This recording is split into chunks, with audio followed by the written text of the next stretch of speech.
গত মাসে কুমিল্লা, নোয়াখালী, সিলেট অঞ্চলে আকস্মিক বন্যা এসব এলাকার মানুষকে হতভম্ব করে দিয়েছে।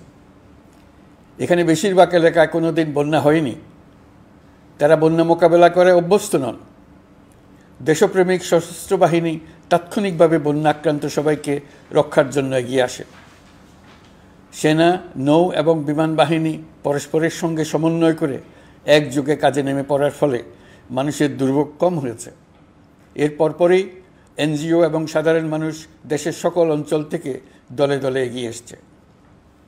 আমি বিশেষ করে দেশপ্রেমিক সেনাবাহিনীকে আবারও ধন্যবাদ জানাচ্ছি। দেশের সকল দুর্যোগকালে তারা সবসময় আন্তরিকভাবে এগিয়ে এসছে।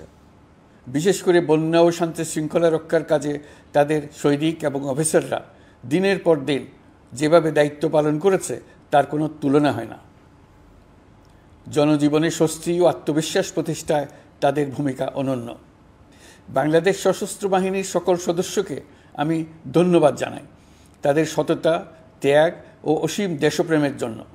দেশের স্বাধীনতা সংগ্রাম থেকে শুরু করে বন্যা, খরা, ঝড়, বৃষ্টি, ঘূর্ণিঝড়, সকল প্রাকৃতিক দুর্যোগে আপনারা সকলের শেষ ভরসার স্থান। দেশের প্রতিটি ক্রান্তিলগ্নে আপনারা দেশের মানুষের পাশে থেকেছেন। দেশের স্বাধীনতার পক্ষে, সার্বভৌমত্বের পক্ষে অবস্থান নিয়েছেন।